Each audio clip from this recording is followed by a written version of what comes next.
వేదిక మీద ఉన్నటువంటి పెద్దలకు, సభాధ్యక్షులకు, తోటి పార్టీ సహచరులకు, సీనియర్లకు, ముందరున్నటువంటి పాత్రికేయులకు, కార్యకర్తలకు, అభిమానులకు, ఇతర పార్టీ నాయకులకు, ఇతర పార్టీ అభిమానులకు అందరికీ శిరస్సు వంచి నమస్కరిస్తా ఉన్నాం. ఈరోజు ఇదేం కొత్తగా ఇక్కడ కూర్చున్నప్పుడు కొంత రివ్యూ చేసుకుంటా ఉండే.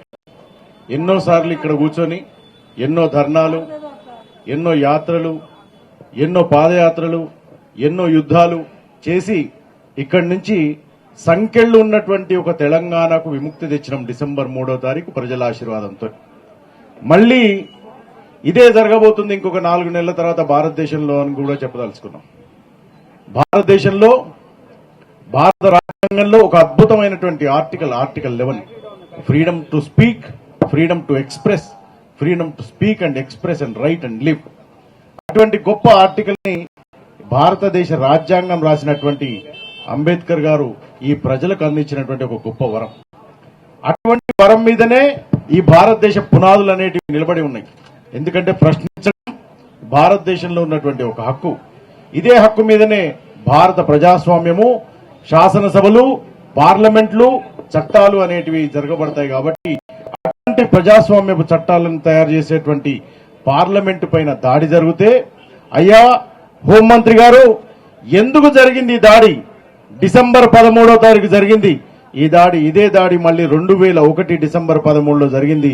ఈ దాడి భారతదేశంలో ఉన్నటువంటి అత్యధికమైనటువంటి స్థానం పార్లమెంట్లో జరిగినప్పుడు దీనికి మీరు బాధ్యత వహిస్తూ ఈ దాడి ఎందుకు జరిగింది, ఎట్లా వాళ్ళు 3 అంచెల సెక్యూరిటీని దాటుకుని లోపలికి వచ్చి దాడి చేసినారు, భారతదేశంలో ఉన్నటువంటి 545 మంది 30 రాష్ట్రాల నుంచి ఎన్నుకోబడ్డటువంటి ఎంపీలు అక్కడ కూర్చొని చట్టాలు చేసి తర్కం చేసేటువంటి ఒక గొప్ప వ్యవస్థ, గొప్ప స్థానంలో ఎందుకు దాడి జరిగింది అని అడిగితే 146 మంది ఎంపీలను సస్పెండ్ చేసి భారతదేశంలో ప్రజాస్వామ్యం లేదు, ఏకపక్ష పాలన నడుస్తుంది అనేటువంటి గొప్ప విషయాన్ని చెప్పిండు.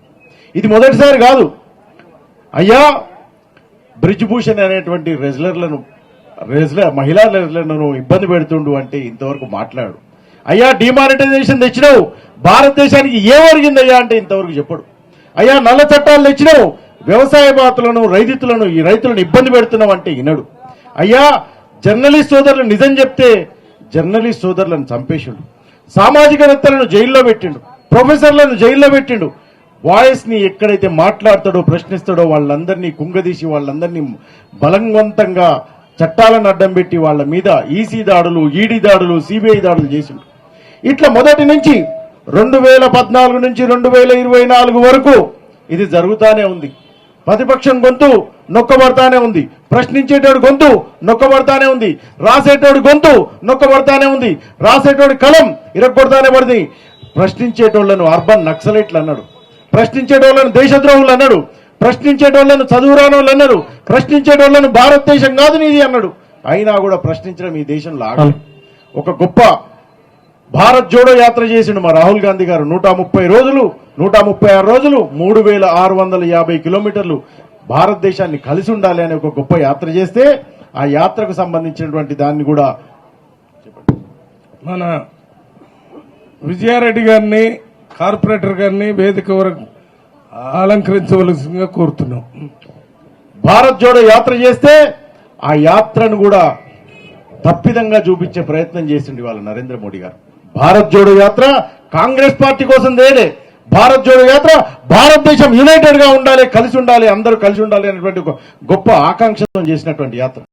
కానీ ఇన్ని పోరాటాలు చేసినా, ఇన్ని ప్రశ్నించినా, చైనా భారతదేశంలోకి వచ్చినా ప్రశ్నించినా, మహిళల మీద, రైతుల మీద, జర్నలిస్టుల మీద, యువకుల మీద, విద్యావేత్తల మీద, సామాజికవేత్తల మీద ఎన్నో దాడులు జరిగినప్పుడు ప్రశ్నించినా స్పందించని మోడీ ఆఖరికి భారతదేశ గుండెకాయ అయినటువంటి పార్లమెంట్ మీద కూడా దాడి జరిగితే స్పందించకపోవడం అనేది చాలా బాధాకరం.